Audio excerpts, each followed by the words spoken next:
So, I mean, essentially, I mean, the magic word is trust, right? It's you put all your trust in God, um, and you also talked about adoration, and Mhm. it's so true. I mean, people say, I don't hear God, or how does He speak to you? But most people are not really giving God a chance, right? And the only way to hear God is through silence.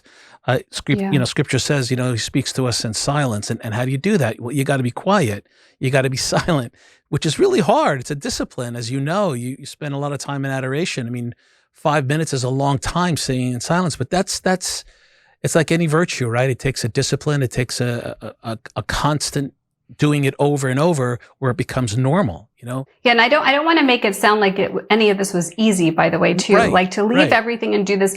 There were many days, and I talk about this in my book, where I wish I could get the tears back, where I didn't trust God, where I started to doubt or get depressed or fearful of like, did I make the right choice? Did I make this up? Did I hear His voice? And of course I had a spiritual director that kept saying, you're on the right path. And I give the priests that have helped me along the way a ton of credit, because I don't know if I had, obviously, if they said it wasn't from God and don't go forward, I'd have to stop, but they all were like, no, you have to keep going. I know this is difficult. There's been trials through the way. There's been heartbreaks. There's been, anything that you would expect if you're going to do something good, opposition. But the fruits of it are all that matter. And so again, I would say, like, anytime God calls us to something, don't do it because it's going to be easy. I recently heard someone say something like, He might show you the vision of the ending, but He doesn't show you all the steps along the way at once. Why? Because we probably wouldn't do it.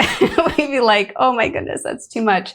So I think it's just, and I spent so many hours in prayer because I was still broken. I don't think you just go from being smashed to pieces to like you're just all better just because you surrender your life to God. No, you have to go let Him slowly over time, like peeling the onion back into those places to get to that place. And so I won't say I'm 100% like, like unshakable, but I will say that now is like human opinion. If someone doesn't like me or whatever, and I did nothing but try to love them, like that doesn't bother me.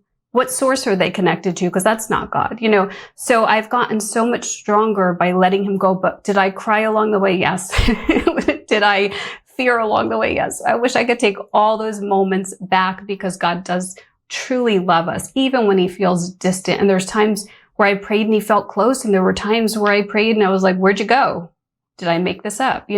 So I think that's all part of the human experience. It's all part of trying to grow in humility too, knowing that we are just not in charge if we surrender our lives. And I'm better off not to be in charge, because God's plans are better than what we would even think of.